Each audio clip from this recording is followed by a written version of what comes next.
안녕하세요. 저 하도급법 교육을 맡은 정종채 변호사입니다. 오늘 벌써 이제 네 번째 시간이 됐습니다. 네 번째 시간이고요. 오늘 할 주제는 여기 있는 것처럼 그 검사, 위탁 취소, 선급금 및 하도급 대금 지급, 대물변제 지급 보증 이런 내용들이고요.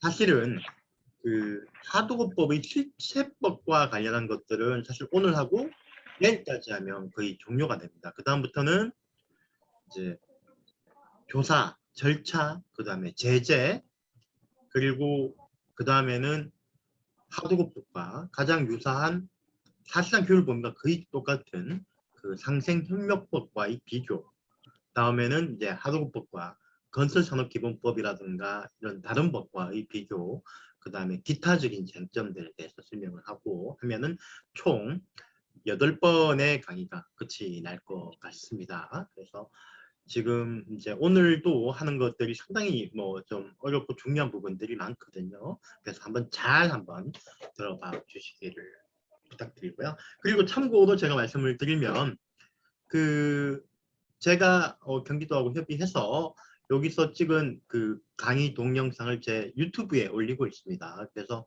그 유튜브에서 정종채 변호사를 치고 들어가시면 요 그 공정국에서 강의했던 내용들을 매번 올리고 있으니까 그렇게 복습하시면 됩니다. 네. 여러분들 다 복습하시잖아요, 그렇죠? 복습하시니까 꼭 그걸 복습을 하시면 나중에 강의가 끝나고 난 다음에 당연히 이제 시험을 보겠죠? 네. 시험 볼 때 좋은 성적을 거두시지 않을까라는 생각을 합니다.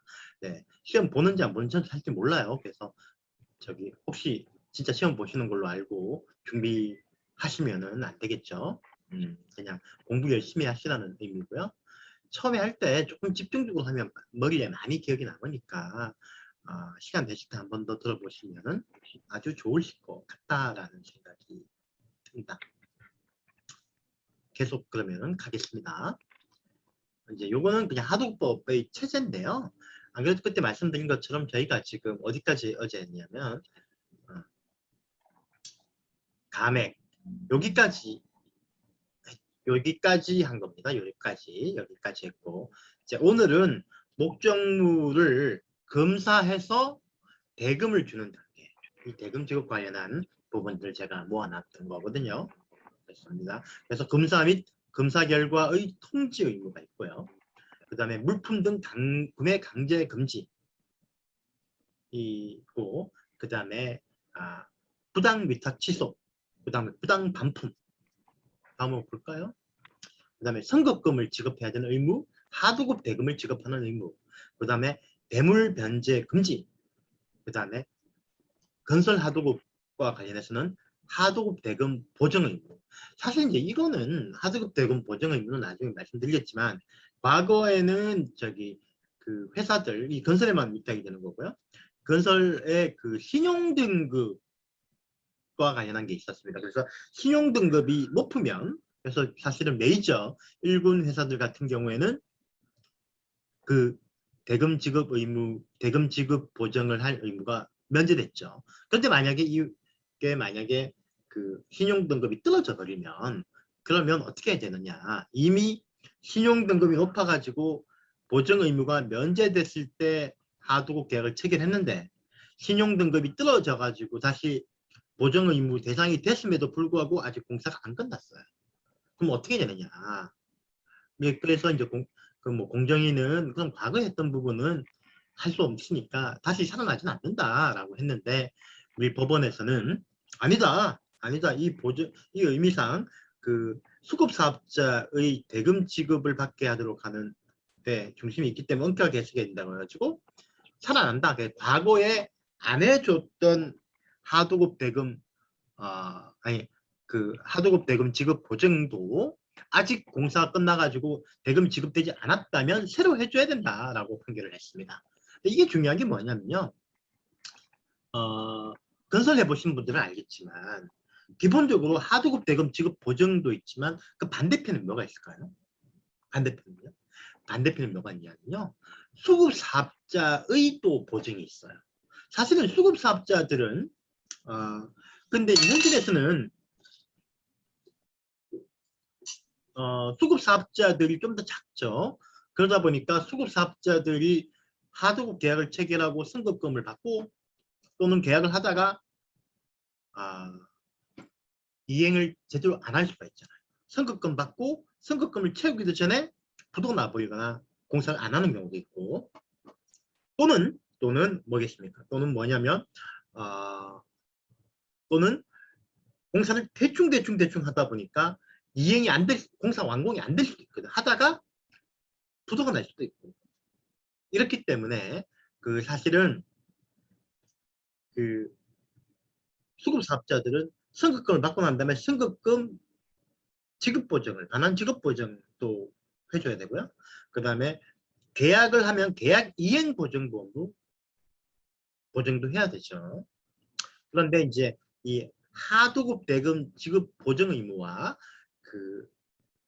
수급사업자의 계약 이행 보증 의무는 동시 이행 관계에 있다라고 보는 거죠. 그래서 원사업자가 건설 하도급 대금 보증을 안 하면, 해야 되는데도 안 하면 수급사업자한테 계약 이행 보증을 요구할 수 없다. 설사 수급사업자가 계약 이행 보증 보험을 끊어서 원사업자한테 줬더라도 수급사업자가 지 의무인 대금 보증 의무를 안 했으면 보험금 청구 못한다. 이런 규정이 있습니다. 그래서 이제 이런 문제들이 많이 됐고요. 실제로 어떻게 됐느냐? 그 회사는 계약할 때는 면제 대상이었는데 공사 중에 면제 대상이 아니게 됐어요. 그래서 넘어갔어요. 그런데 수급사업자가 공사를 다 못한 거죠. 그러니까 이 건설회사가 수급사업자가 제공한 계약 이행 보증보험을 청구했습니다. 근데 계약 이행 보증이 거절했죠. 왜냐? 당신은 면제 대상이 아니게 되는 순간 과거에 계약했던 그 공사에 대해서도 대금 지급 보증을 했어야 되는데 대금 지급 보증 안 했기 때문에 이 계약 이행 보증 청구 못한다라고 했고요. 대법원 가서 확정됐습니다. 계약 이행 보증 청구 못하는 것으로. 다만 이제 지금은 어떻게 됐느냐? 지금은 어떻게 됐냐면요. 지금은 이제 그게 문제가 있다고 해가지고 건설회사들이라는 게 갑자기 신용등급 떨어질 수도 있고 지불 능력이 떨어질 수도 있기 때문에 신용등급 높다는 이유로 하도급 대금 보증 지급 의무를 면제하는 조항은 없앴습니다. 없앴고요. 그래서 그런 부분들을 많이 좀 설명을 드릴 거고요. 그렇습니다. 그래서 오늘은 아마 이제 여기까지 하고요. 이런 내용들을 설명을 드릴 겁니다. 그러면 이제 본격적으로 한번 들어가 보십시다.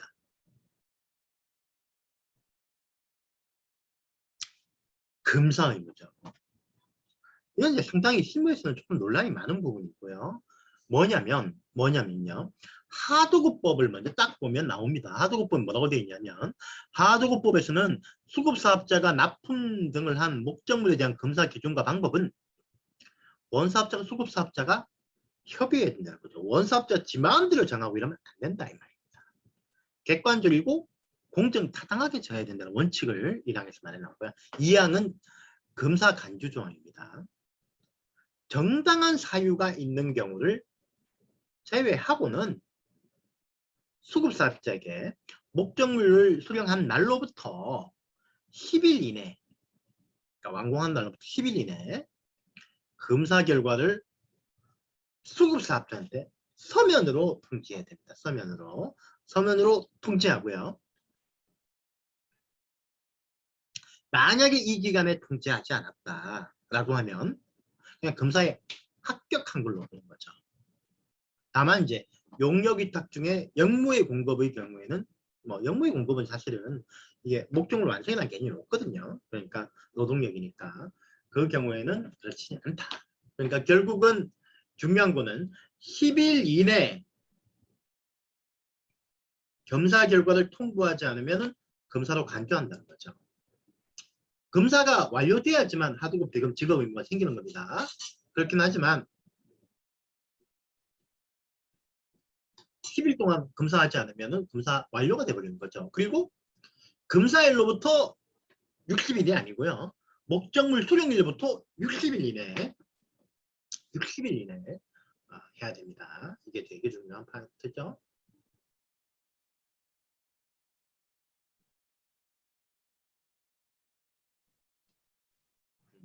그럼 뭐 나중에 뭐 나오겠지만 요거는 좀 나중에 설명드리고요.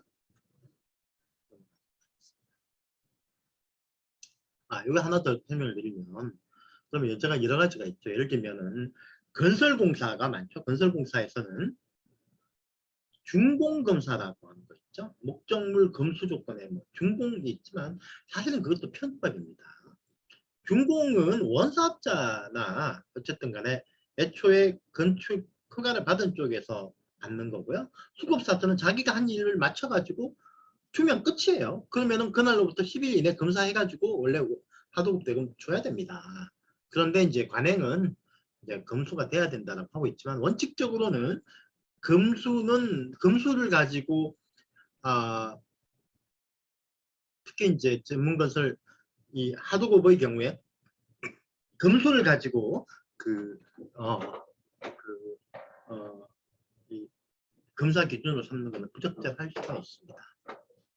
그 다음에 통합검사, 예를 들면은 그런 거 있죠. 그 소프트웨어들 이렇게 쪼개가지고 잘게 쪼개가지고 하도급 그 소프트웨어 개발의 경우에 몇 가지 파트별로 해서 그 수급사업자한테 주는, 수급사업자한테 이제 그 지식 정보 성과물 작성 위탁을 하는 거죠.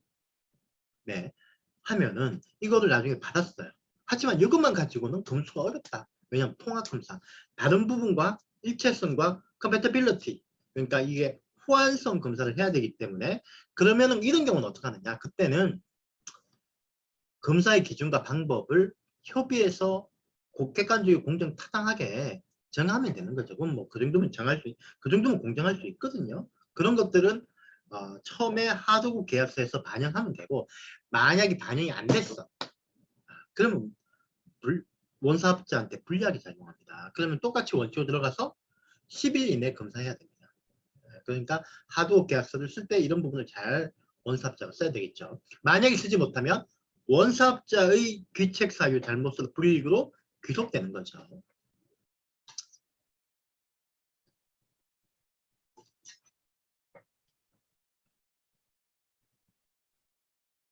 네, 그 다음에 부당 위탁 취소. 이 부당 위탁 취소를 실제로 생각이 많이 일어나는데요. 위탁 취소가 원래 이제 계약으로는 계약의 해지죠. 계약의 해제와 해지. 네요. 그 다음에 이제 일반적으로 계약 전체를 위탁 해지하는 경우, 그 부분 일부만 해지하는 경우가 있거든요. 예를 들면 100개를 만들어 달라고 했는데 100개 다 취소하면은 전부 취소를 하는 것이고요. 50개만 취소하면은 일부 취소, 50개는 남겨놓는 거니까 일부 취소죠. 둘 다 어쨌든 간에 부담 위축 취소입니다. 사실은 이제 일부만 취소하는 경우에는 나중에 뭐가 헷갈리겠습니까? 감액과 헷갈리는 거죠. 감액. 일부를 취소했기 때문에 하도급 대금을 감액해야 되잖아요. 그러면 그게 정당한 감액이냐 아니냐도 같이 겹칠 수가 있는 거죠. 네, 그렇습니다. 법령을 볼게요. 법령은 재밌습니다. 위탁을 일단 해버리고 나면 수급사업자의 책임으로 돌릴 사유가 없는 경우에는 위탁을 해지하거나 또는 납품된 물건을 수령하거나 인수를 거부하거나 지연하는 행동을 하면 안 된다라는 거죠. 1번은 취소고 2번은 이제 수령 거부.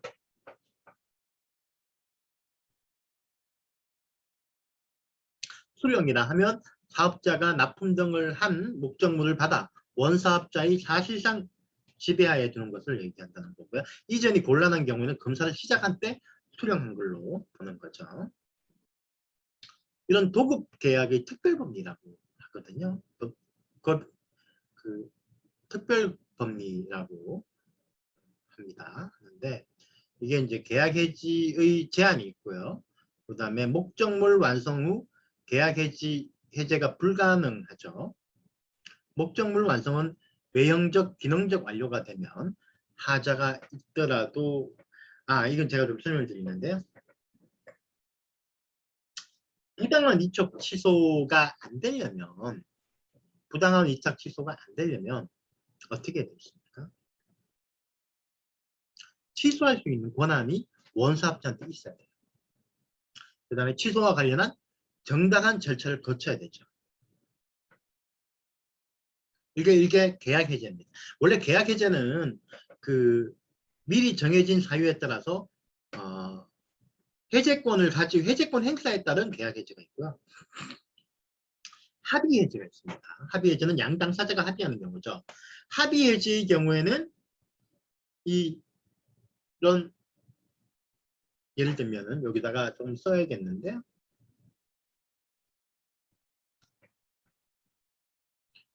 해제권 행사에 따른 조국계약의 특별법이고요. 그 다음에 CF로 합의 해제가 있습니다. 합의 해제의 경우에는 합의를 하는 거잖아요. 그때는 뭐가 문제가 됩니까? 이게 수급사업자가 진짜 진정한 의사로 동의하고 합의했는지를 가지고 따지는 문제가 되고요. 이제 해제권 행사인 경우에도 마찬가지입니다. 해제권이 있어야 되거든요. 근데 이제 도급 계약에서는 해제권이 아주 엄격하게 제한되고 효과도 제한적입니다. 뭐냐면요. 민법 및 판례에 따르면 민법이 판례에 따르면요. 도급 계약은 일단 일이 완성되면 해제를 못해요. 아무리 그 전에 잘못을 하더라도 쭉 잘못을 하더라도 일이 딱 완성이 됐다. 그러면 해제를 못합니다. 또 두 번째로 중요한 게 뭡니까? 이 일의 완성도 아주 너그럽게 봐요. 응? 목적물을 외형적, 기능적으로 일단 완성을 했어요. 그러면 그게 무슨 하자가 있더라도 완성된 걸로 봅니다. 하자가 보수 가능하다면, 경제적으로 보수, 기능적으로 보수 가능하다면 네, 완성된 걸로. 웬만한 하자는 완성된 걸로 보고 나중에 하자 보수와 손해배상 책임을 해야 되지 계약 해지는 안 된다. 그 다음 두 번째로 완성되지 않았을 때는 계약 해지할 수 있죠. 하지만요.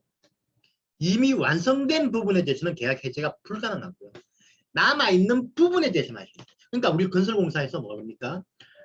공사 타절하잖아요. 이미 완성된 부분에 대해서는 기속률 계산해서 하도급 대금을 정산해주고 나머지 부분만 계약 해지하는 거거든요.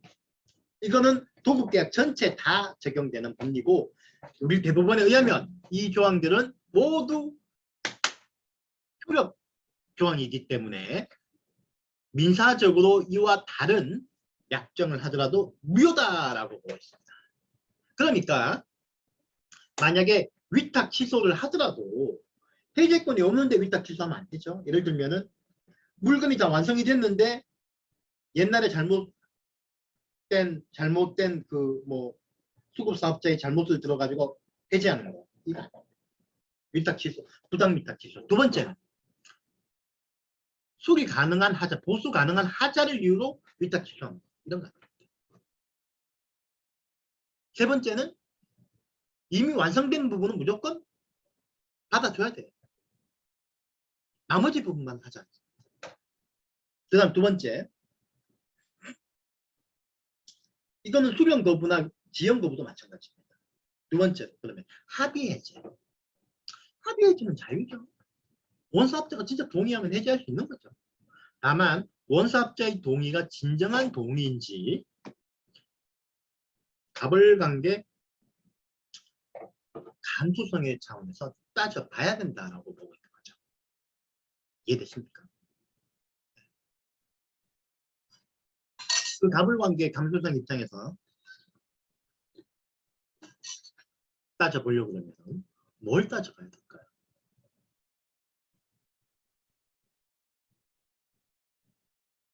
진짜 합의를 했을 것인지가 문제잖아요. 만약에 위탁 취소 전에 위탁하고 난 다음에 수급사업자가 위탁 업무에 착수해가지고 자기가 거기에 돈을 썼어요. 또는 요거 공사를 위해서 인부를 고용했어요.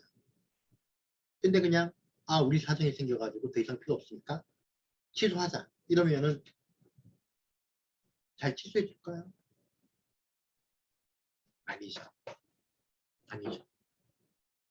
뭐 관계 때문에 어쩔 수 없이 울며 겨자 먹기로 동의할 수도 있지만 다음 공사도 하고 살아야 되니까.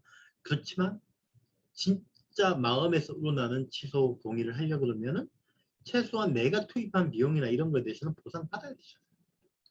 마무리 해줘야 되지 않습니까? 뒷정리 해줘야 되지 않습니까? 네, 그렇죠. 그래서 진짜 예를 들면 여기 있는 것처럼 이 정당한 사유와 관련해서는 위탁 업무에 본격적으로 착수해서 수급사업자가 비용을 투입하거나 또는 기회비용이 크게 인정되는 경우라면 이거 보상 안 받고 합의 해제를 해준 합의가 진정한 합의겠습니까? 강요도 나겠습니까? 후자 쪽에 가깝다고 보는 거죠. 이런 것들이 중요합니다. 그리고 이제 다음은 또 중요한 게 뭐냐? 이 계약 위탁 취소 있지 않습니까? 이 위탁 취소는 계약이 성립되고 난 다음에만 가능한 거예요. 계약이 체결 중에 있다가 깨지는 거. 이런 거는 위탁 취소가 아닌 거죠. 그래서 판결 중에도 여기 있는 것처럼 하도급 대금 등 계약의 중요하고 본질적인 사항들이 의사합치가 있었고 위탁이 이루어져야지만 계약이 성립되는 걸 보는 거죠. 그런데 당사자 사이에서는 이에 대한 협의가 없었어요. 예를 들면 신부자사에서는 협의가 있었는데 대표이사들이 사인을 안 했습니다. 그래서 계약이 작성되지 않았단 말이에요. 그리고 이런 사정들이 수급사업자도 알고 있었다. 그렇다면 특별한 사정이 없는 이상 위탁이 이루어진 것이 아니다라고 보고 있죠. 그럼 위탁 취소가 안 된다.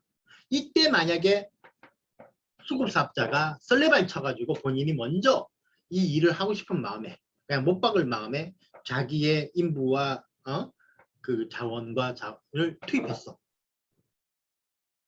그렇더라도 그거는 계약 위탁 취소가 아니죠. 수급사업자가 감당해야 될 목이 된다고 보는 거죠. 또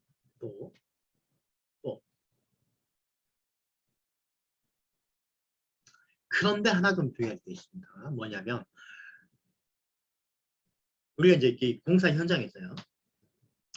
원사업자의 현장 소장이 계약서 합의서에 사인을 했습니다. 그리고 수급사업자는 공사를 시작했어요. 그런데 갑자기 현장 소장이 우리 대표이사가 안 된다고 하더라. 그러니까 계약된 거 아니니까 나가 취소야. 이런 경우에는 어떨까요? 이런 경우에는 계약이 이루어진 걸로 보는 겁니다. 왜일까요? 일단 현장 소장이 우리 상법상 포괄적 대리권을 가진 상업사용인으로 대표이사, 회사의 대리권이 있어요. 그 영역에 대해서는. 그러니까 현장 소장이 사인하는 건 회사가 사인한 거예요. 그럼 대표이사가 아니라고 하는 거는 사인한 것을 취소하겠다는 얘기니까 안 되는 거죠. 이해되십니까? 두 번째로 현장 소장이 이 조건이 일단 조건이 됐으니까 공사 시작해. 우리 그 요즘 유행하는 젊은이들 사이 유행하는 거죠. 이경영 씨처럼 진행해 이러는 거죠.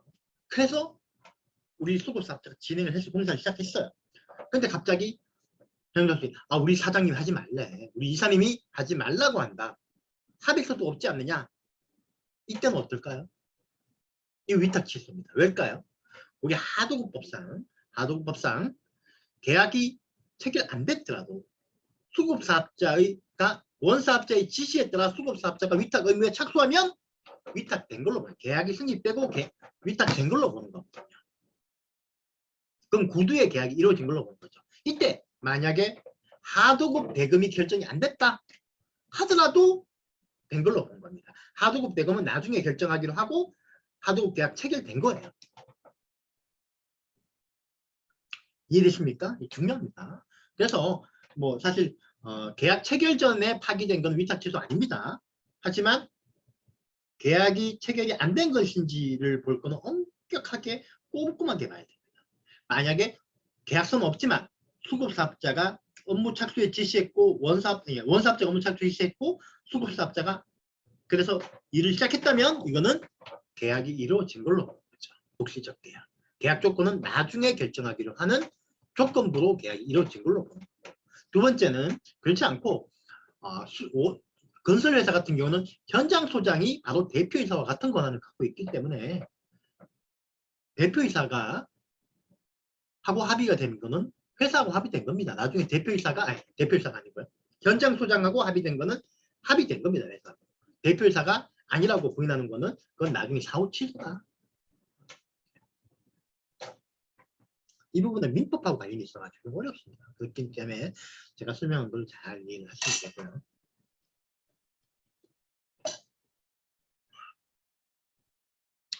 사실은 이제 이런 것들이 아까 도급 계약은 제가 말씀드렸잖아요. 도급 계약에서는 특례가 있기 때문에 도급 계약은 이런 해제가 제한되거든요. 예를 들어 근데 이제 우리가 뭐 그런 일이 있죠. 경기도가 납품을 받아요. 납품이 이제 그 도급이야. 제작물 도급이에요. 근데 공사는 다 물건은 다 완성됐습니다.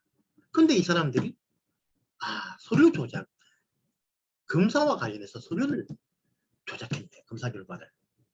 계약 해지할 수 있을까요? 계약 조건에는 계약 해지가 가능한 게 돼 있지만 물건이 완성됐으면 어려울 수 있는 거죠. 그것도 도급 계약이기 때문에 손해배상 문제로 가야 되는 거죠. 이런 것처럼 이런 도급 계약에는 매우 엄격하게 계약의 해제나 효력이 제한됩니다.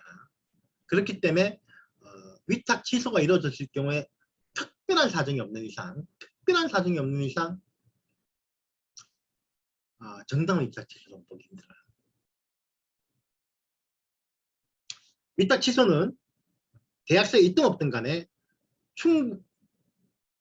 충분하게 위탁 취소, 계약 해제의 통지를 해야 됩니다. 그리고 그 통지할 때는 치유기간을 줘야 돼요. 그 치유기간 동안 만약에 치유를 하게 되면 취소 못합니다. 그리고 치유가 가능하면 또 취소 못해요.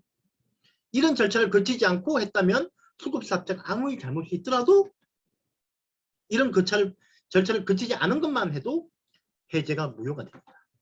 그래서 아주 엄격합니다.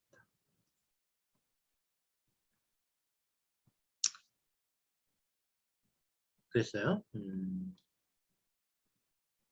그래서 이제 그리고 목적물을 원사업자가 받고 나면 검사하기 전이라도 반드시 수령증을 줘야 됩니다. 수령증 주지 않으면 그렇죠. 사실은 이제 원사업자 입장에서는 특히 제조업 같은 경우 이게 상당히 부담스러운 게 왜냐하면 물건 받을 때마다 수령증 줘야 되고 문제는 공정위가 나중에 직권 실태 조사를 나올 수 있기 때문에 수령증을 항상 보관하고 있어요. 그 다음에 위탁 취소 같은 경우에는 부당 감액이나 부당 대금 결정과 마찬가지로 아주 중한 위반 행위로 보기 때문에 시손해의 3배 이하의 징벌적 손해배상을 해야 되고요. 방품 금지도 마찬가지입니다. 3배 이하의 징벌적 손해배상이 되겠습니다. 이제 하겠지만 나중에 또 설명을 드릴 텐데요. 우리 아까 얘기했지만 부당 대금 결정, 그 다음에 부당 감액, 그 다음에 부당 위탁 취소 이런 것들을 아주 중한 위반, 나중에 또 나오겠지만 기술을 탈취해서 유용하는 거, 사용하는 거, 아주 위반 행위 중에 아주 중한 위반 행위로 보거든요. 이런 위반 행위의 경우에는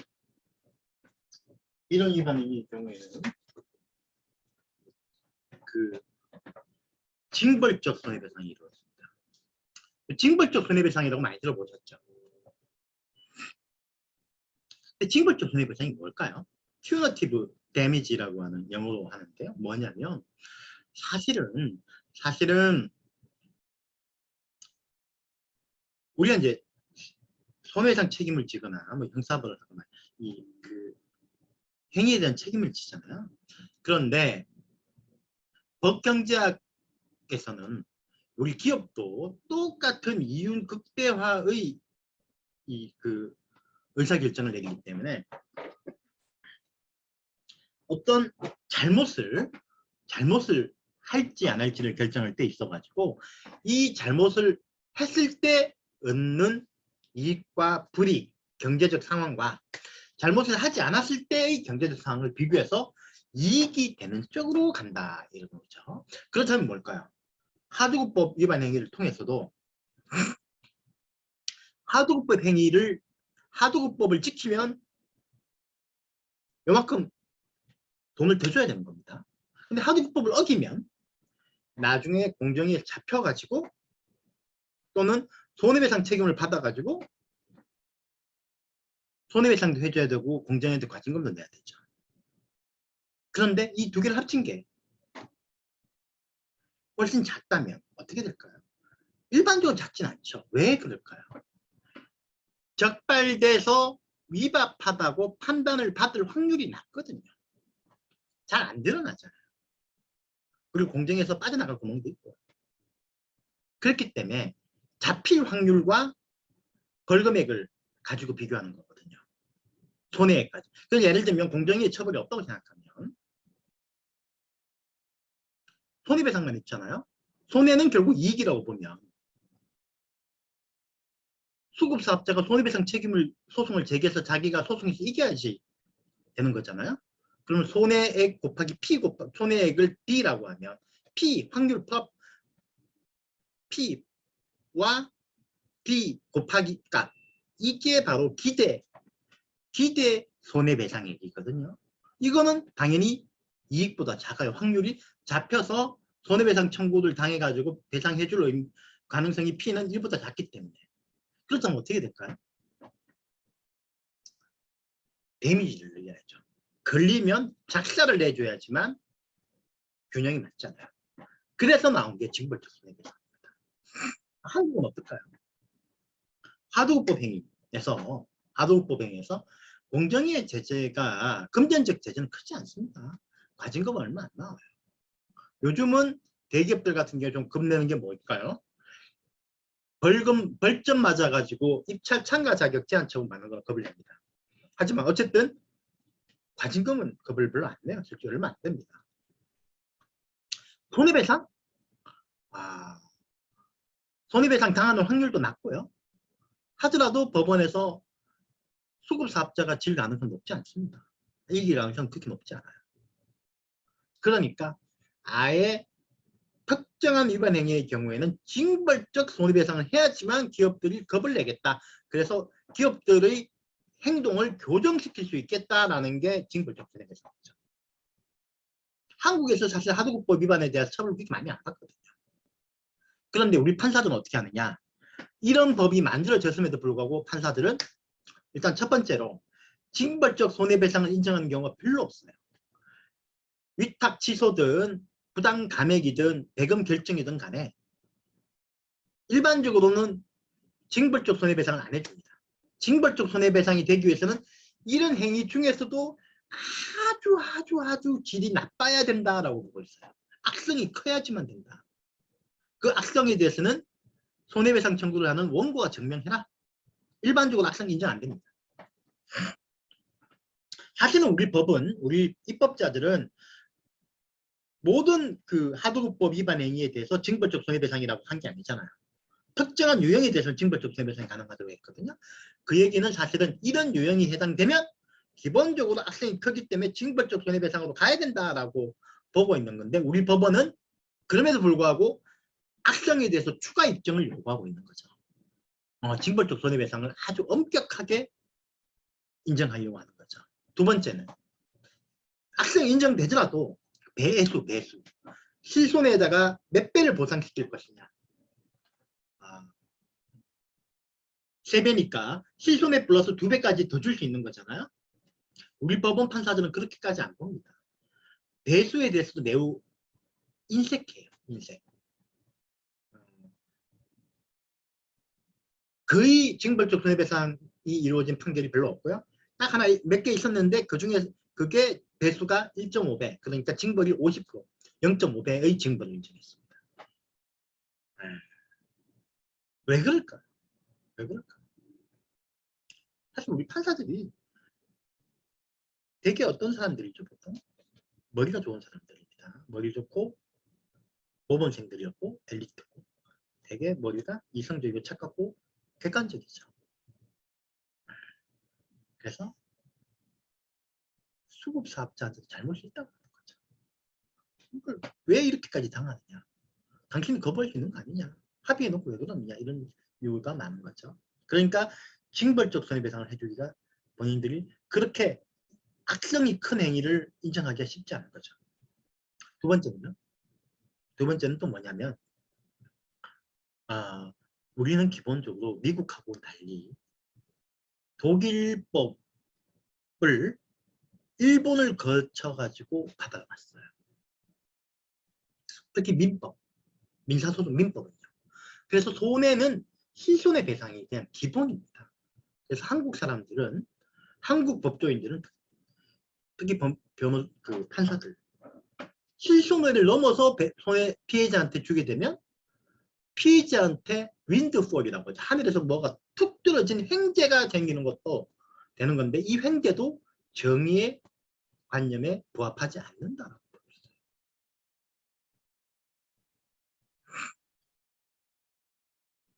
다르죠. 미국 판결은요. 영미법 커먼로의 미국의 제가 이제 미국에서 유학하거나 이럴 때 판결문들을 보면 뭐라고 되어 있는지 아십니까? 이 부분에 대해서 미국은 판결문 쓸 때 아주 철학적이고 길게 쓰거든요. 중요 판결들은 뭐라고 되어 있냐면 징벌적 손해배상을 인정하는 이유가 물론 기본적으로 징벌적 손해배상은 원사업자나 가해자한테는 크게 가혹하지 않습니다. 왜냐하면 기본적으로 미국에서 징벌적 손해배상을 할 때는 이런 행위를 통해서 회사가 얻을 이익을 박탈하는 거예요. 얻을 이익을 박탈하는 겁니다. 그 얻을 이익을 박탈된 거니까 하지 않죠. 그러면 반대로 많은 사람들이 소송을 제기하지 않기 때문에 이 사람한테 회사한테 징벌적 손해배상을 해서 다른 사람들이 손해배상을 제기한 것과 같은 정도의 보상을 하기 위해서 행동을 못하게 하는 거잖아요. 그러면 이 소송을 제기했던 사람은 갑자기 자기가 입은 손해보다 더 많은 걸 갖는 거죠. 이해됐습니까? 그걸 한국의 판사나 법조인들은 실손해주의에 익숙하기 때문에 왜 피해자가 갑자기 자기 피해보다 더 많은 횡재를 누리느냐, 이것도 공평하지 않다, 정의의 관념에 반한다라고 보고 있는 거고, 미국의 판결은 뭐가 하느냐면 그렇게 볼 수도 있다 하지만 생각해보자. 만약에 징벌적 손해배상을 인정해가지고 피해자한테 횡재를 주지 않으면 이건 누구한테 가는 거죠? 횡재가? 가해자한테 가는 거죠. 가해자한테. 네? 가해자한테 그럼 횡재가 가는 반사적인 작용이 생긴다. 그러면은 어차피 누구한테 선택의 문제인데 가해자한테 횡재가 가도록 하는 게 정의와 공평에 맞는지, 피해자한테 횡재가 가는 게 정의와 공평에 맞는지 둘 중에 선택해보자. 우리 법관념은 후자다. 그래서 징벌적 손해배상은 정당하다라고 그 이유를 써놨더라고요. 저는 여기에 동의합니다. 저는 유의합니다. 조금 뭐 이게 좀 길어졌지만 사실은 뭐 여러분들이 앞으로는 징벌적 손해배상이 사실 우리나라에서 매우 중요한 제도로 떠오를 거라고 생각합니다. 지금 그 법안도 올라가 있지만, 그래서 이제 공무원들도 이런 부분을 이해를 해야 된다고 생각하고요. 이 말씀을 좀 조금만 예를 드리면,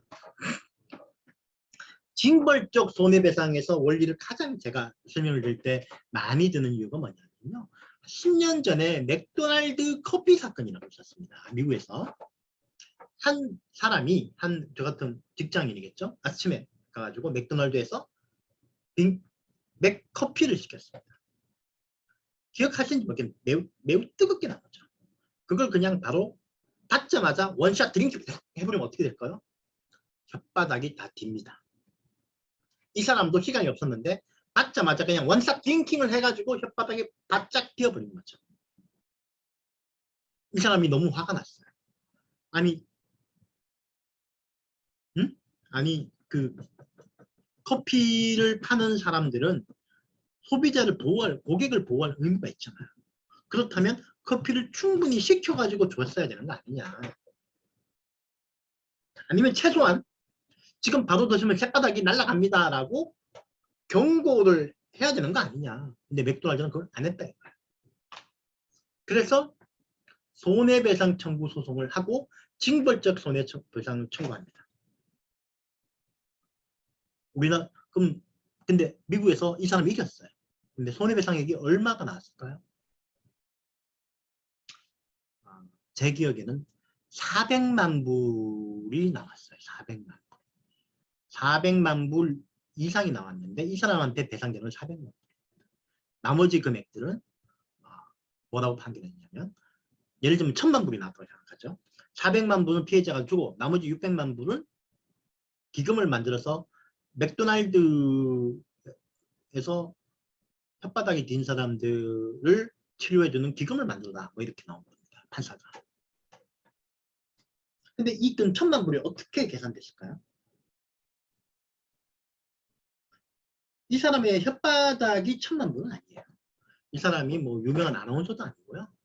1000만 불이 아닙니다. 뭐냐면 맥도날드 미국은 소송을 하게 되면 디스커버리 제도라고 해가지고 필요 있는 자료를 다 내놓게 돼 있거든요. 그래서 상대방이 그걸 중에 증거를 찾아서 소송을 할 수 있게 되는데 디스커버리를 해보니까 맥도날드의 내부 검토에서 뭐가 있었냐면 맥도날드에서 내부적으로 커피가 너무 뜨거워서 손님들 중에 항의하신 분이 많아요. 라는 보고가 계속 올라와 있었고 이걸 회사는 알고 있었고 이걸 어떻게 막을 것인가를 검토했습니다. 검토 결과 뭐냐? 두 가지 옵션이 있는 거죠. 아니, 커피를 받아서 커피를 내린 다음에 몇 분 이상 갖고 있다가 그때 들면 비지 않는다. 다만 이렇게 하기 위해서는 비용과 비효율성이 있다. 첫 번째 비용은 이걸 하기 위해서는 대기 기간이 길어지죠. 리딩 타임이 길어지기 때문에 직원을 몇 % 추가 고용해야 된다. 두 번째는 이것 때문에 안 그래도 좁은 매장의 혼잡도가 높아지기 때문에 요것 때문에 들어왔던 손님이 나갈 가능성이 있다는 거죠. 매장의 혼잡도가 높아진다. 그래서 비용이 늘어난다. 그렇기 때문에 이걸 전체적으로 다 하는데 뭐 몇천만 불 이상이 소요된다. 그러는 것보다 그냥 손님한테 욕먹는 게 낫다. 라고 해서 아무 조치를 취하지 않은 거죠. 그래서 재판부는 봐라, 맥도날드는 이런 게 문제가 된다는 걸 알면서도 불구하고 본인의 비용 증가를 막기 위해서 고객 보호 의무를 다하지 않은 것이니까 맥도날드가 얻은 이익에 상응해서 손해배상을 해줘야 된다는 거죠. 다만 그 손해를 피해자한테 전부 다 주면 쇳바닥 하나가 1000만 불이라는 말도 안 되는 결과가 나오니까 400만 불 정도면 충분히 보상받고도 남고 가는 거 아니냐. 600만 불은 피해자를 위해서 기금을 설립하는 데 쓰도록 하라라고 해서 아예 사용처까지 지정하는 판결을 낸 거죠. 이게 바로 징벌적 손해배상입니다. 징벌적 손해배상은 기본적으로 피해자가 이익을 더 얻는 거는 그 반사적인 문제고 원사업자의 행동을 효율적으로 규제하고 못하게 하고 억제하는 위화력을 생성시키는 게 주목적이거든요. 그래서 과도하다시피 해야 되는데 아직 한국은 그렇지 않습니다. 앞으로 근데 이제 점점점 시간이 지나면서 우리 법 쪽에도 익숙해지고 이 관념이 강해질 거라고 저는 생각합니다. 단추를 너무 많이 넣었었네요, 제가. 그렇습니다. 좀 설명을 드렸습니다. 제가 보기엔 오늘 이 부분도 아주 징벌적 손해배상은 사실은 우리나라에 있는 제도, 우리나라에 원래 있던 제도가 아니고 영미법에서 들어온 제도고 이러다 보니까 이해를 많이 하시는 분이 많지 않아요. 제가 그래서 조금 쉽게 설명을 드린다고 했는데 쉬웠습니까? 쉬웠어야 돼요. 네. 다음으로 가겠습니다. 선급금 지급. 우리 건설공사나 제조 위탁하게 되면 선급금 많이 주죠. 왜 선급금 줄까요? 원래 이 위탁이라는 게 자기 돈을 수급사업자가 들인 다음에 완성해서 돈을 받는 거잖아요. 근데 수급사업자들은 이렇게 되면 뭐가 있을까요? 이 유동성이 악화되고 자금을 먼저 본인이 확보해야 되잖아요. 쉽지 않죠. 그렇기 때문에 선급금을 보통 주는 경우가 많죠. 자금을 처음에 좀 유동성을 제한하는 거죠. 그런데 우리 하도급법에서는 원사업자는 반드시 수급사업자한테 선급금을 줘야 되는 건 아닙니다. 원사업자가 발주자로부터 선급금을 지급받으면 이것만큼은 수급사업자한테 보내줘야 돼요. 그래서 원사업자가 발주자로부터 선급금을 지급받는 경우에 그 내용과 비율에 따라 선급금 받은 날로부터 15일 이내에 수급사업자한테 지급해야 됩니다. 만약에 15일을 넘어갔다. 그러면 15.5%의 지연이자와 어음수수료율 7.5%. 만약에 이제 어음대체 결제수단을 지급하게 되면은 그 합의된 수수료도 지급해야 됩니다.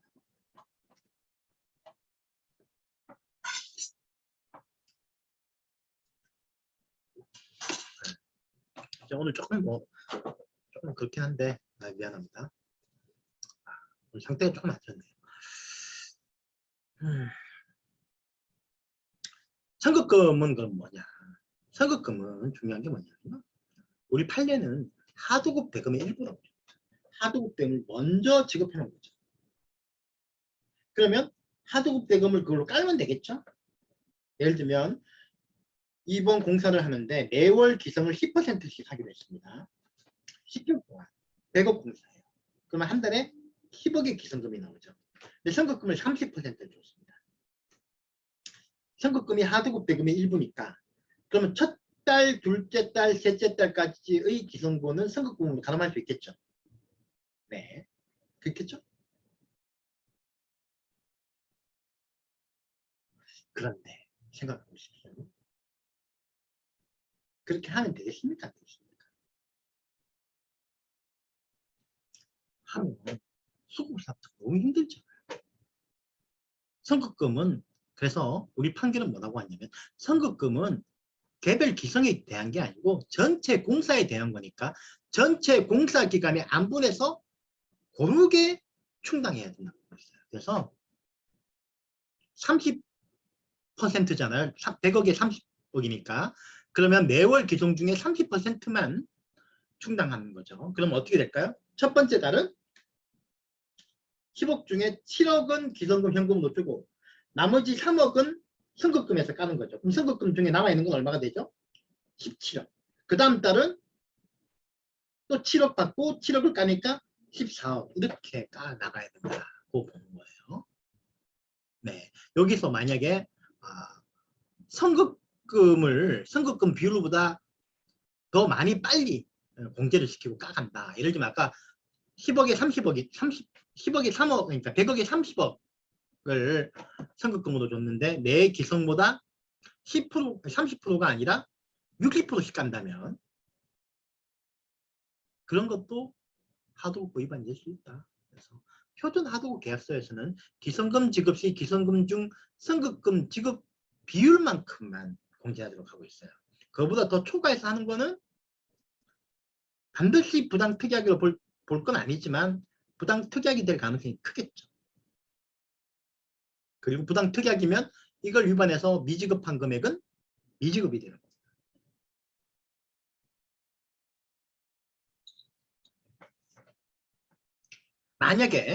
만약에 그러면 발주자가 선급금을 주면서 기성금 충당 공식이 그렇다. 이렇게 되면 어떨까요? 예를 들면 발주자가 아예 공사 대금의 30%를 선수금으로 줬는데 선급금을 줬는데 기성급 때마다 60%씩 충당하기로 한 거다. 그래서 원사업자도 수급사업자한테 그렇게 하기로 한 거다. 그렇다고 해서 반드시 공정하다고 볼 수는 없습니다. 이게 선급금을 지급하는데 선급금의 내용과 비율에 따라 줘야 된다고 했지 선급금 충당까지 반드시 거기에 적용된다고 보여지지는 않거든요. 그래서 이거는 원사업자가 감당을 해야 되는 부분으로 볼 수가 있겠습니다.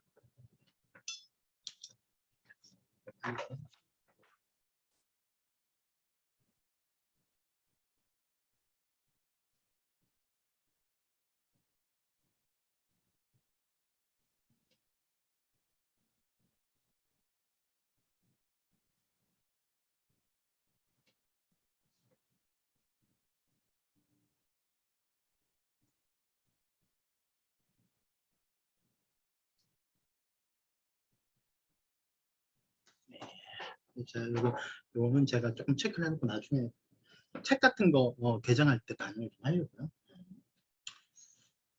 그렇습니다.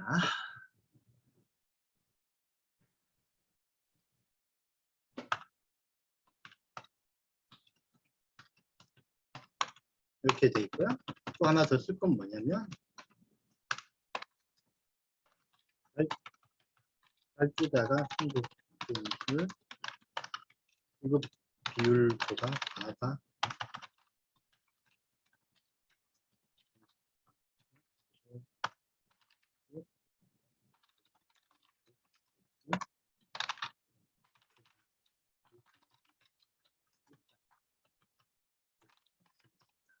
그렇게 볼 수밖에 없는 상황인 것 같아요. 백투백이라고 하는데요. 반드시 백투백이 허용되는 건 아닌 거죠.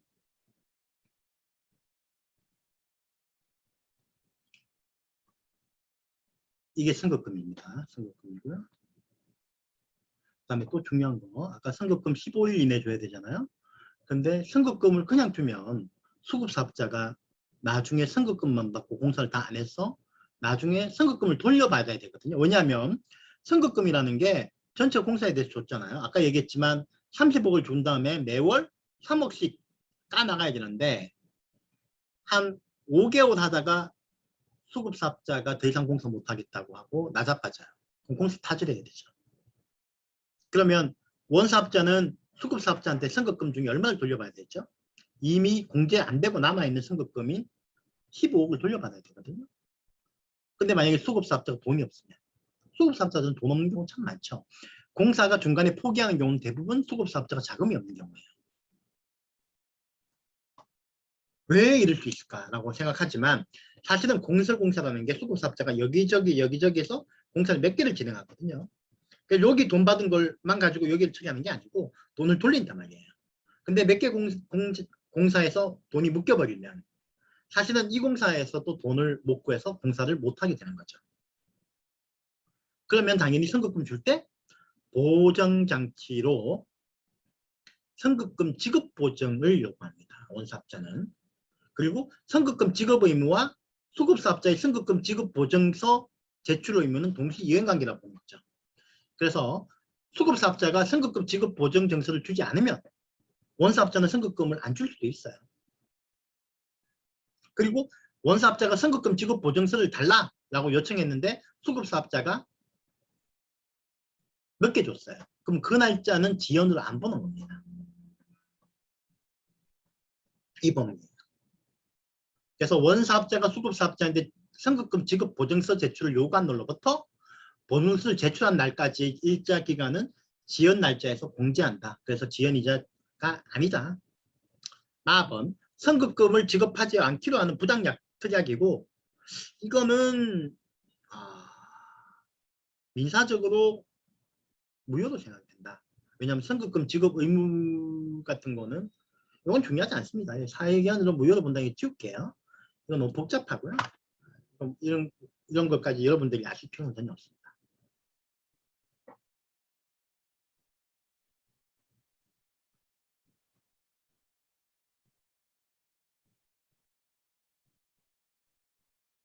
여기 나오는 것처럼 판결인데 선급금을 다 충당 안 되고 남아있는 경우에 공사가 타절됐다.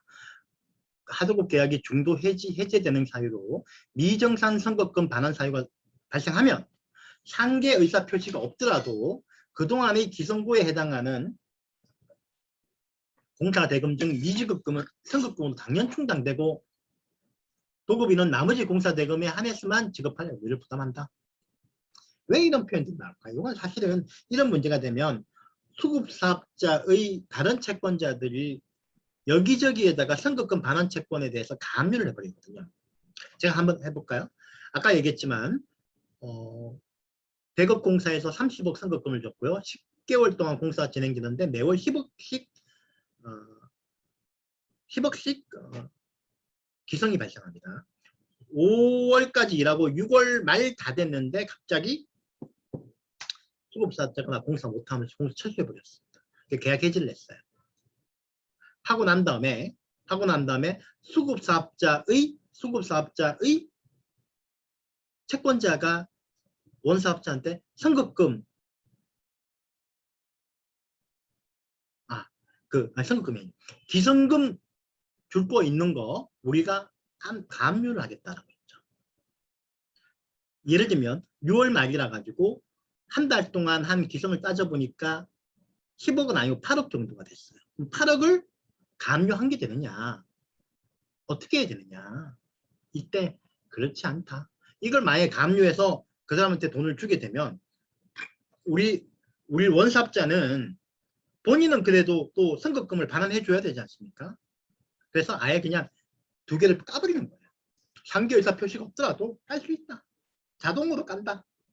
라는 걸 여기에 판례에서 언급을 하고 있습니다.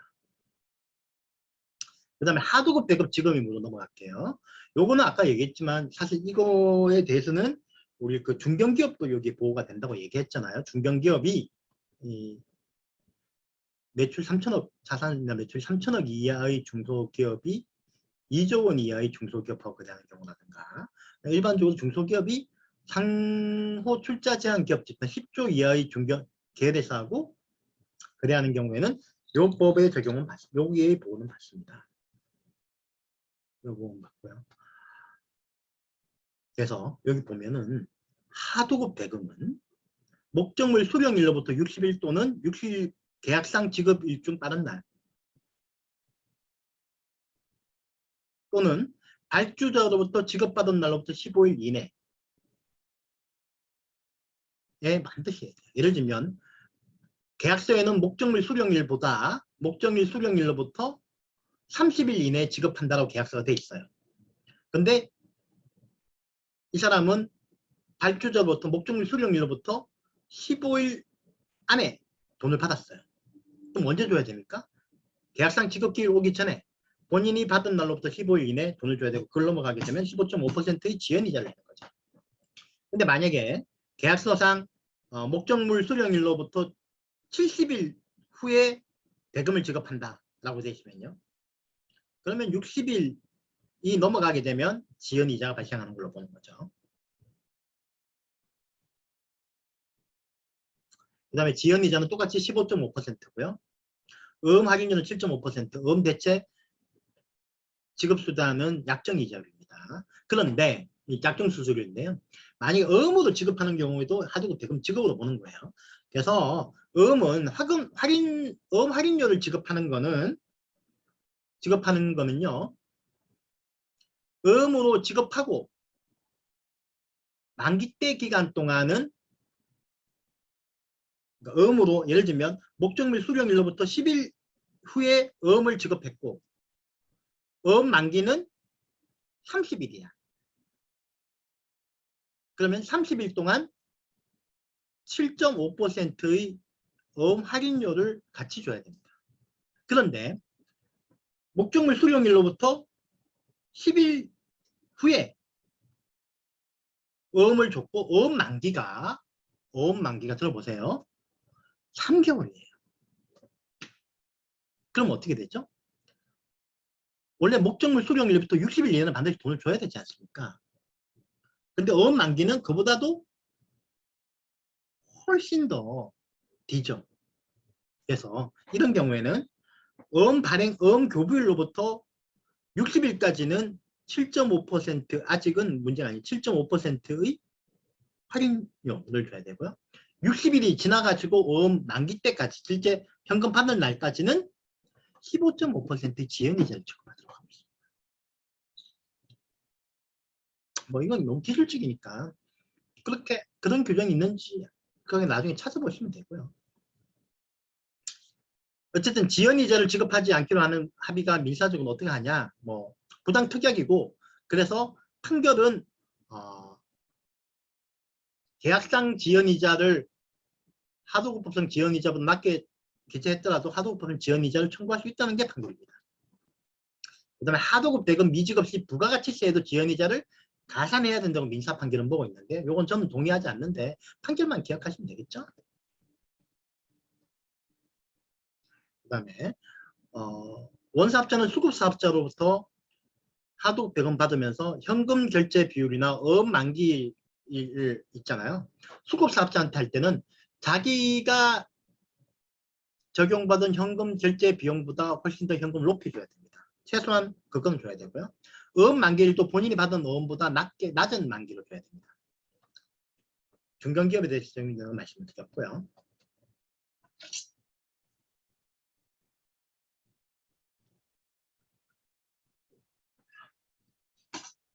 계속 이제 가겠습니다.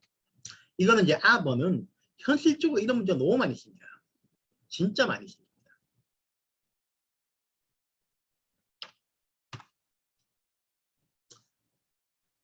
하도급 대금이 결정을 하지 않고 원사업자가 수급사업자 일을 시키고 수급사업자가 일을 해서 끝내버렸습니다.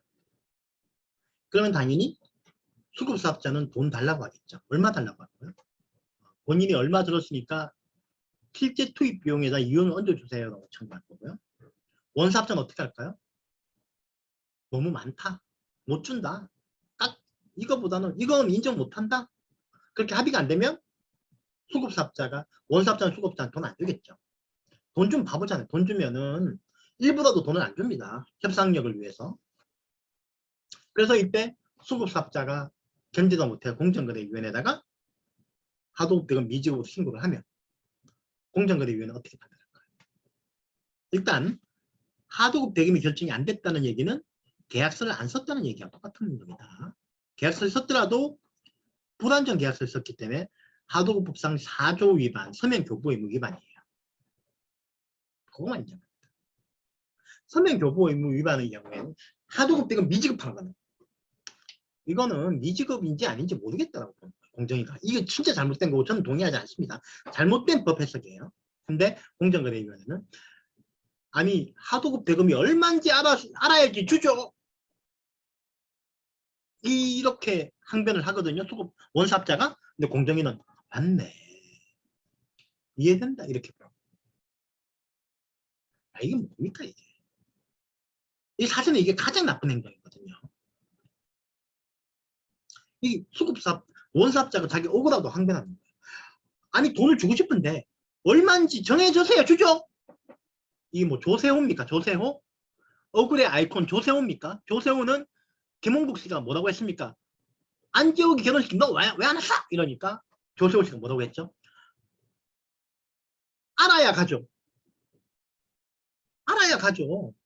마치 이런 항변을 인정해준 이런 항변이 이해가 되죠. 억울하니까. 근데 원사업자는요 대금이 얼마인지 줘야지 줘죠. 대금 얼마인지 모르는 건 누구 죄입니까? 원사업자입니다. 원사업자가 처음부터 위탁할 때 금액을 합의를 정해줬다면 이런 일이 안 생기는 거죠.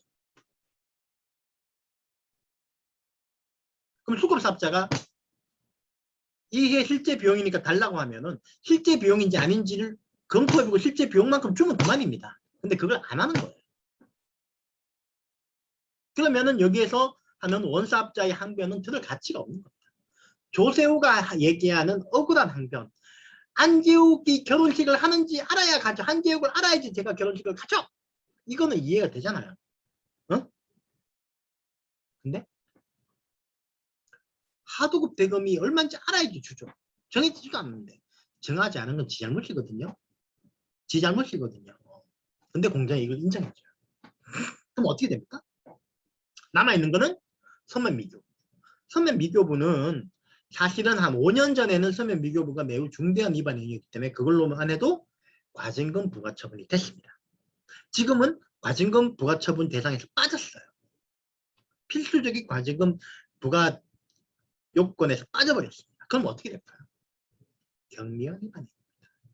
그러니까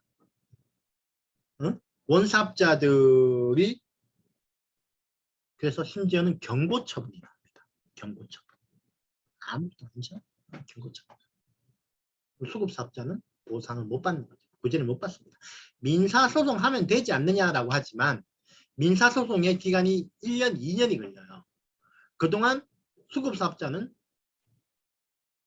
굶어 죽죠. 아까도 말씀드렸습니다. 수급사업자가 돈을 못 받으면 어떻게 되느냐? 지만 죽는 게 아닙니다. 밑에 있는 하청업체도 죽습니다. 또 뭐가 있다고요? 밑에 있는 하청업체의 노동자들이, 근로자들이 수급사업자를 상대로 직상수급이나 임금지급 의무 위반으로 형사고발합니다. 못 버텨요. 결국은 원사업자가 주는 대로 받고 끝낼 수밖에 없죠. 공정위가 이 부분이 정말 잘못합니다. 이 부분에서 맞습니다. 그리고 과징금 부과 못한다? 할 수 있습니다. 뭐냐면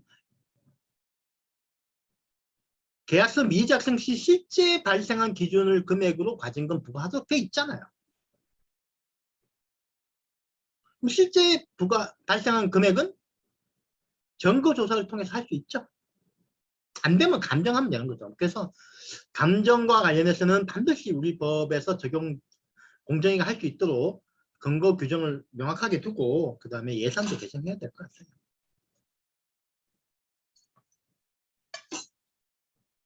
그 다음 우리 대법원 판례 설명드렸죠. 대금을 결정하지 않고 위탁에 들어가면 실제 지출 금액의 적정 마진을 지급하기 위한 명시적 묵시적 합의가 있는 걸로 볼 수도 있다는 판결이 있습니다. 그래서 이걸 기준으로 공정에 처분할 수도 있는데 안 하고 있어요. 그리고 그냥 경고 처분하는 거. 이건 내가 보니까 원사업자를 받으려고 의도적으로 그렇게 하는 거라고 보여집니다. 네. 더 이상 말을 안 하는 게 좋을 것 같아요. 저도 공정위 밑에서 밥 먹고 사는 사람이고 하니까. 부당대물 변제. 부당대물 변제는 뭐냐면요. 원사업자가 하도급 대금 줄 때 물품도 지급하지 말라.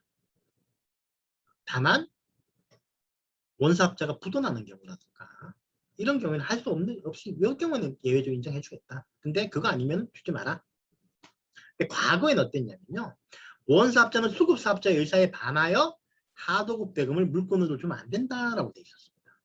그런데 우리가 공정위는 생각하는 게 뭐냐면 수급사업자의 의사에 반하여는 진정한 자유로운 진정한 의사를 의미하는 것이다. 그래서 수급사업자가 어쩔 수 없이 동의한 거는 대물 변제 합의한 거는 법 위반이다라고 보고 처분을 했습니다. 법원에서는 어떻게 했는지 아십니까? 우리 법원에서는 무슨 소리 하노? 수급사업자 빙시가 미안합니다. 비속은 수급사업자는 뭐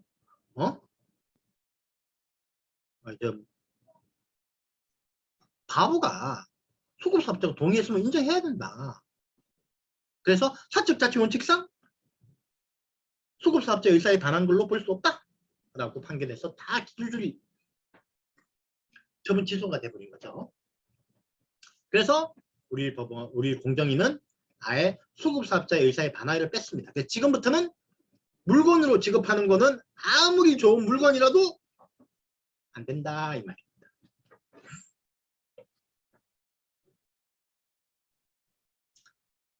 네.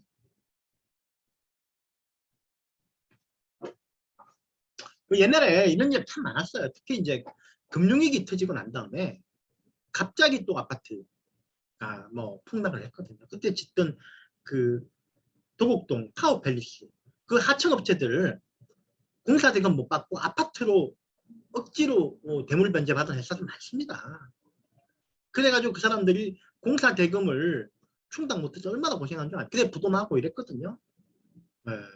그 부도 나가지고 계시다가 타워팰리스 가격 올라가지고 부자가 되신 분들도 있지만 그건 아주 예외적인 거고요. 대부분 안 됩니다.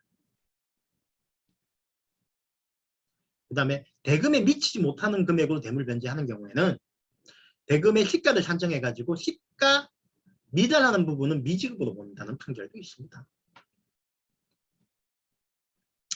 다음은 이제 여기 중요한데요. 6인데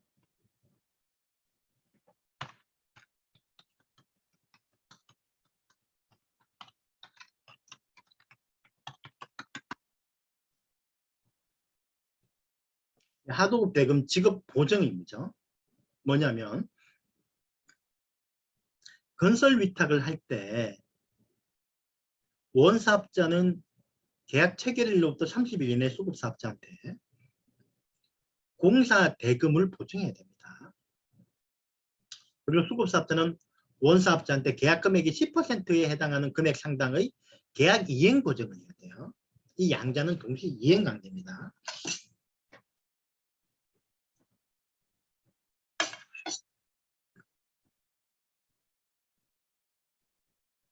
그 다음에 이제 우리 이 경기도 같은 경우 원사업자가 국가, 지자체, 공기업 등인 경우에는 장기 계속 건설 계약을 체결하고 해당 건설 공사를 장기 계속 건설 하도급 계약을 통해서 건설 위탁할 때는 원사업자는 최초 장기 계속 건설 하도급 계약 체결일로부터 30일 이내에 수급사업자한테 공사 대금 지급을 보증해야 되고요.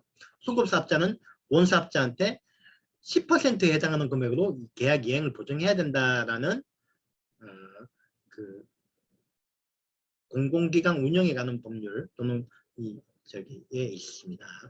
요건 하도급법이고요. 계약 이행을 받은 사업자는 장기 계속 건설 계약의 차별 계약의 이행이 완료되어 이에 상응하는 그 계약 보증금을 반환받을 수 있는 날로부터 30일 이내에 수급사업자한테 계약을 이행 완료한 하도급 계약에 대해서는 계약 이행 보증금을 반환해야 된다라고 되어 있어요. 그리고 완료된 부분에 대한 계약 이행 보증의 효력은 상실된다라고 규정하고 있습니다. 두 번째로요. 이거 넘어갈게요. 요거는 뭐 크게 중요하지 않으니까.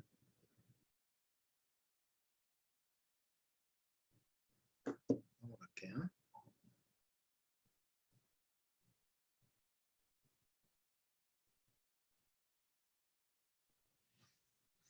이렇게 하시고요. 그 다음에 공사대금 지급 보증 의무 면제가 있습니다. 뭐냐면 원사업자가 건설 위탁을 하면서 한 건 이하의 공사 금액이 1,000만 원 미만인 경우. 그 다음에 3번은 삭제됐습니다. 이거. 그다음 하도급 계약 2010년입니다. 하도급 계약 체결일부터 30일 이내 하도급상 직접 지급 합의가 이루어지면 발주자로 직접 지급받으니까 원사업자가 지급 보장할 필요가 없죠. 그다음 하도급 대금 지급 관리 시스템, 인터넷에 있는 시스템을 활용하여 발주자가 원사업자 계좌를 거치지 않고 수급사한테 바로 이제 지급하는 경우에도 지급 보장할 필요가 없죠. 그래서 지금은 사실은 큰 의미가 없었는데 과거에는 그때 초두에 말씀드린 것처럼 건설회사들의 원사업자의 신용 등급이 계약 체결할 때는 면제 대상이었다가 계약 이행 도중에 하락해가지고 보증 대상이 된 경우에 그러면 이미 했던 하도급 계약에 대해서도 계약 대금 이행 보증을 해야 되느냐? 안 해주면 수급사업자가 계약 이행을 안 했을 때 하도급 대금 보증 의무를 해야 되느냐? 하도급 대금 지급 보증을 안 해주면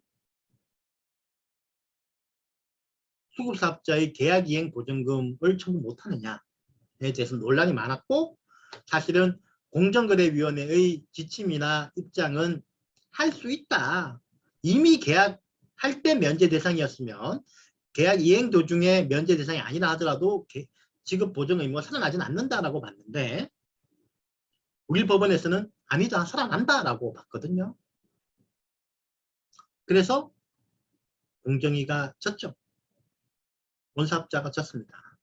근데 지금은 신용등급에 따른 공사대금 지급 보증 의무가 삭제됐어요. 그래서 이제 그런 문제 없습니다. 여기서 하나 더 내가 또 설명을 드리겠지만 의아해 하시죠.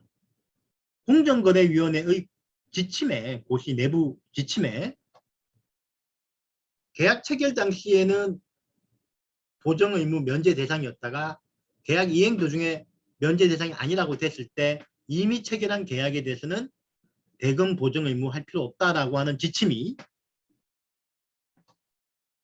에도 불구하고 법원이 다르게 판단했잖아요. 왜 그럴까요?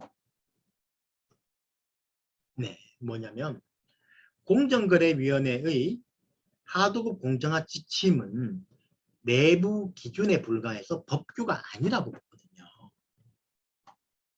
그렇기 때문에 법규성이 없어요.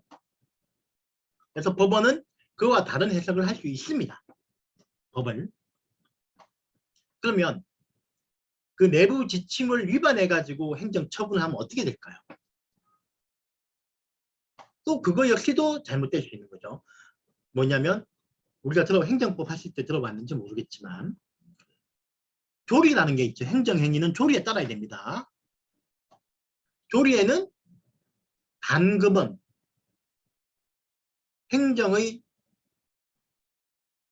자기신뢰 보호 원칙 이런 게 있죠. 행정청이 계속 어떤 판단을 내려왔고 왔고 그게 외부에 공포됐습니다. 그에 대한 신뢰를 지켜야 되죠. 특별한 사정이 없는 이상 이거하고 위반되는 행동을 하는 거는 조리에 위반된다라고 보는 거죠.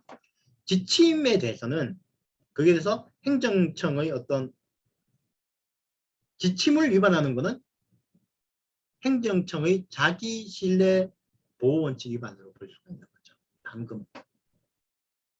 그렇지만 법원은 또 다르게 판단할 수 있는 거죠. 이례적입니다. 하지만 법원이 공정위의 내부 지침을 아예 무시하고 틀렸다라고 하는 게 이례적입니다.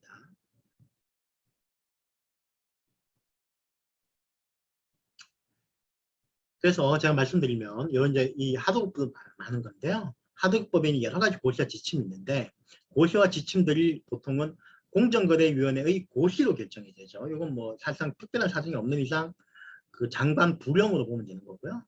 근데 참 다릅니다만은 쉽게 얘기하면. 그런데 이거는 법규가 되려고 그러면요. 기본적으로 상위법에 위임 조항이 있어야 되고요. 그리고 내용 자체도 국민의 권리의무에 직접적인 영향을 주는 것이어야 됩니다. 그렇지 않은 것들은 그냥 행정 법규로 보거든요.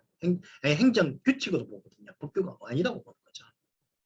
그래서 공정한 지침은 위임 조항이 없고 내용 자체가 다 해석에 대한 지침이기 때문에 그거는 다 행정 규칙으로 봅니다.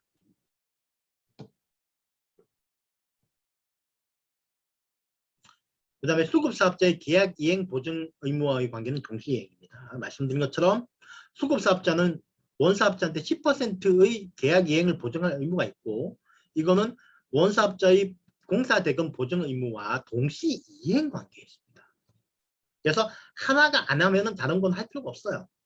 예를 들면 원사업자가 대금 보증, 지급 보증을 하지 않았고 하면 수급사업자는 계약 이행 보증을 할 필요가 없어요. 그런데도 만약에 수급사업자가 원사업자의 요구에 따라서 계약이행 보증 정책을 끊어줬다. 그리고 원사업자는 수급사업자의 계약 불이행에 대해 가지고 이거를 보증보험료 청구를 했다.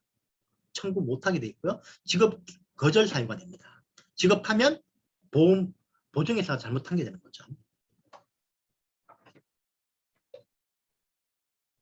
근데 이게 사실은 하도급 쪽에서는 이게 항상 문제예요. 왜냐하면 정서가 있으니까. 특히 계약 이행 보증은 참 문제죠. 예를 들어 볼게요.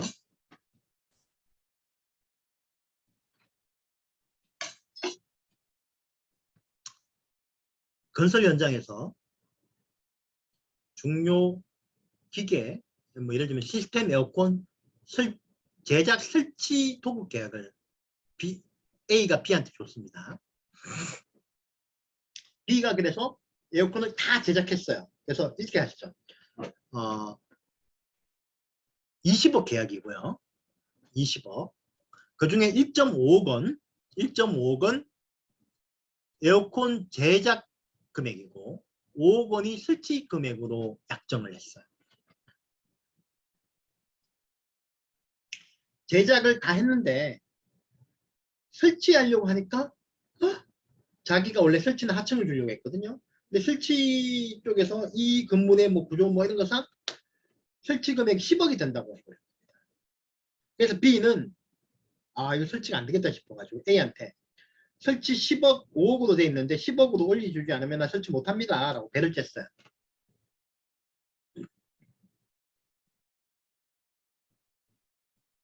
그런데 A가 협상을 하다 안 되니까 에어컨 이제 그 현장에 있는 에어컨을 본인 마음대로 가져가지고 본인이 다른 업체를 써가지고 설치해버렸습니다.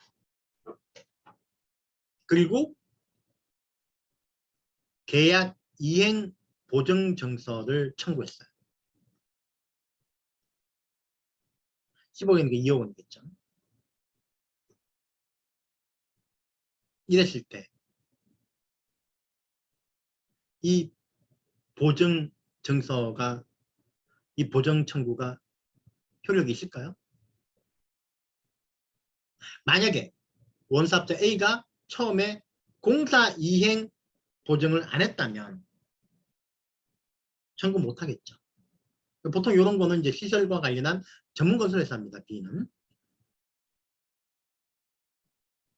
못 하겠죠. 두 번째로 그럼 2억 원 청구하면 보험회사는 무조건 그 청구를 받아야 되네요. 이때 보험회사는 보통 그걸 합니다. 소명을 요구합니다. 소명을 수급사업자한테 보증 청구 들어왔는데 어떻게 보증금 지급해 말어. 그때 반드시 수급회사는 소명해야 되죠. 뭐냐면 이행 보증 금액이 본인이 지급해야 되는 손해배상 금액을 훨씬 넘는 경우나 또는 계약 해지가 잘못된 경우라든가 이런 경우에는 계약 이행 보증 청구 대상이 아니잖아요. 소송해야 되거든요. 그러면 B는 뭐라고 할 수 있을까요? 일단 첫 번째, 계약 해지가 무효도 안 됐다. 계약 해지라는 통지하고 여러 가지 절차를 거쳐야 되는데 안 했다. 응? 안 했다. 그리고 나는 물건도 안 줬는데 내 물건 훔쳐갔지 않느냐. 이거 어떻게 보면 절도거든요. 물건에 대한 철도. 그래서 계약 해지가 안 됐기 때문에 계약 이행 보증 청구 대상이 아니다. 첫 번째. 두 번째 뭘까요? 설사 그렇다 하더라도 손해액이 2억 원도 안 된다. 손해액만큼은 돈 줘라. 그 손해액은 얼마냐? 중도 타절로 보거든요.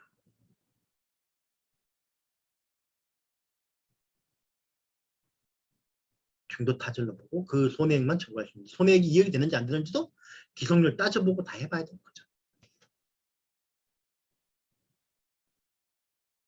그래서 사실은 이제 이런 거 들어올 때 되게 중요한 게 보증회사에서요. 보증회사에서 계약이행 보증증서가 들어왔다고 통지하면 반드시 논리정연하게 법적으로 소명해야 됩니다. 그때 만약에 소명 안 왔다. 그러면 보증회사가 원사업자한테 보험금 주겠죠. 그럼 보증회사는 어떻게 할까요? 보증회사는 보증금 구상권 청구를 수급사업자한테 합니다. 수급사업자가 이에 대항해서 소송 제기하면 어떻게 되죠? 그럼 소송에 따라서 구상금 지급 의무가 정해지지만 여기서 문제가 아니에요. 이 경우에 수급사업자가 구상금 금액을 공탁하지 않고 소송을 하면 보증보험회사는 그 다음 공사에 대한 보증 증서 발급을 거절합니다. 보증 증서 발급을 못 받으면 전문 건설회사는 어떻게 될까요? 다음 공사를 못해요. 계약 수주 못합니다. 결국은 살 방법은 구상금을 공탁하고 소송하는 거죠. 보증회사하고. 이것처럼 그 보증회사가 원사업자한테 보증금을 지급해버리고 나면 수급사업자는 곤란한 입장에 빠지죠. 근데 만약에 수급사업자가 소명을 잘 했고 이 분란이 있어가지고 함부로 주면 안 된다라고 했고 그걸 받아들였어요. 보증회사. 그럼 어떡하죠? 보증회사는 요즘 많이 끊었는데 보증금 지급 거부를 합니다. 그러면 원사업자는 보증금 지급 거부를 당했으니까 어떻게 해야 되죠? 보증회사를 통해 보증보험회사를 상대로 보증보험금 지급 청구 소송을 제기하는 겁니다. 그럼 이러면 그 소송 결과가 나오고 난 다음에는 우리가 이제 구상금을 보험회사한테 줘야 되지만 수급사업자가 그 기간 동안 수급사업자는 별도의 공탁을 안 하더라도 계속 보증을 받을 수 있죠. 불이익이 없는 거죠. 이해되십니까? 그렇기 때문에 반드시 소명을 엄격하게 해야 됩니다. 그래가지고 함부로 보증금 지급하면 가만히 있지 않겠다라는 의사표현을 충분히 해야 되는 거죠. 사실은 요즘은 어떻게 하고 있냐면 많은 보증회사들이 이런 소명을 받아가지고 보증금 지급을 거절하는 사례들이 늘고 있어요. 전 그게 맞다고 보는 거죠. 원사업자하고 수급사업자 중에 누가 더 버틸 힘이 있겠습니까? 수급사업자한테 있잖아요. 그래서 이걸 이제 보증회사들의 이제 그 보증회사 행포는 아니고요. 일을 좀 편하게 하는 거죠. 보험금 주고 하는 게 훨씬 편하거든요. 보험금 주고 나면 보통은 여기 회사가 공탁 걸고 소송하면 되니까. 그게 편해서 하는 건데 그렇게 하면 안 된다는 거죠. 보증회사들한테 또 그렇게 하면 안 되는 거죠. 그리고 이제 보증회사들은 또 이런 것도 있습니다. 뭐냐면 왜 그렇게 하냐면 일도 좀 편하고 나중에 문제가 안 되는 게 수급회사들이 훨씬 더 경제적 열악하죠. 그래서 만약에 그 원사업자의 보증금 청구를 거절하고요. 원사업자가 소송을 제기했어요. 근데 결과적으로 원사업자가 이겨가지고 보증금을 줘야 됐어요. 한 2년 정도 뒤에. 근데 2년 동안 수급사업자가 망해버렸네. 그러면 수급사업자한테 구상금 청구해가지고 받을 수 있습니까? 없습니까? 못 받죠. 반대로요.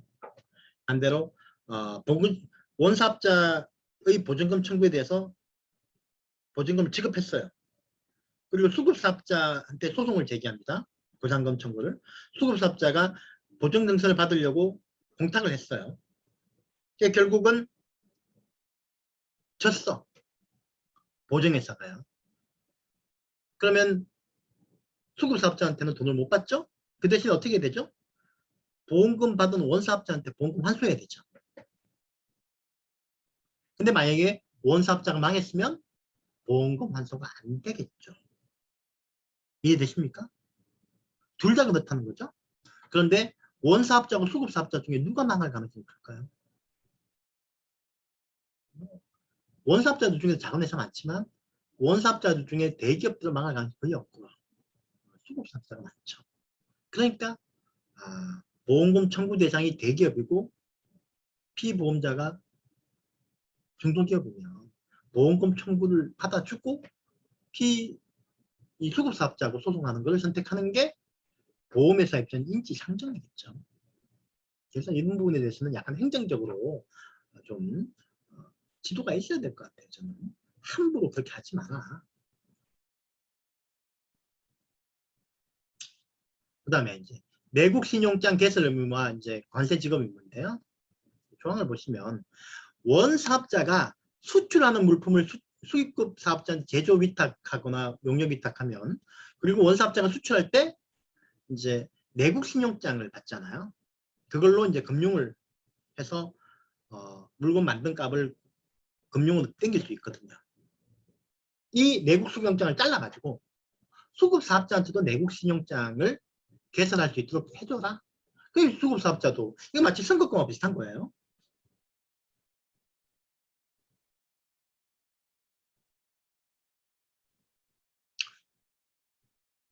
두 번째로 관세도. 그래서 원사업자가 수출할 물품을 수급사업자한테 제조 위탁하거나 용역 위탁해서 수출하고 관세를 환급받으면 관세 등을 환급받으면 환급받은 날로부터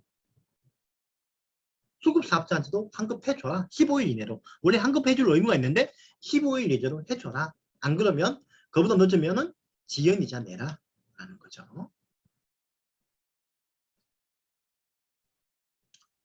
여기 이제 그래서 그 내국신용장과 관세환급의 두 과정을 토해를 해봤습니다. 이게 좀 아셔도 되고 몰라도 되고 사실 이 문제는 실무에서 거의 위반이 발생하지 않아요. 이게 분쟁화되는 경우가 별로 없기 때문에 만약 경기도에서 이런 상담을 받는 경우는 많지 않을 거라고 봅니다. 한번 보시면 될 것 같고요. 제가 도시과를 입었습니다. 그래서 제가 오늘 설명을 드렸는데 오늘 한 게 여기까지 했죠. 관세정의 환급은. 다음 주에는 여기 남아있는 경영간섭, 보복, 탈법 이런 것들 하고요. 그 다음에 다음 시간에 제일 중요한 게 기술 탈취. 기술 자료 부당 제공 및 기술 탈취. 그 다음에 어려운 거. 직접 지급, 발주자의 직접 지급 의무. 여기를 아마 다음에 할 거고요. 다음에는 상당히 어렵습니다. 그래서 조금 필요하시면은 예습하고 오셔도 저는 환영이죠. 그래서 하고요. 당연히 오늘 질문 받겠습니다. 질문 있으신 분 채팅이나 말씀해 주세요. 네. 너무 다들 이제 이해를 잘 하셔가지고 질문이 없는 걸로 하고요. 게시판이나 또는 뭐 이렇게 말씀해 주시면 제가 답변해 드리겠습니다. 오늘 제가 조금 속이 좋지 않아서 수업을 중간에 조금 멈추긴 하고 이래서 죄송합니다. 네, 다음 교회는 제가 좀 더 좋은 건강 상태로 만나겠습니다. 네, 수고하셨습니다. 고맙습니다.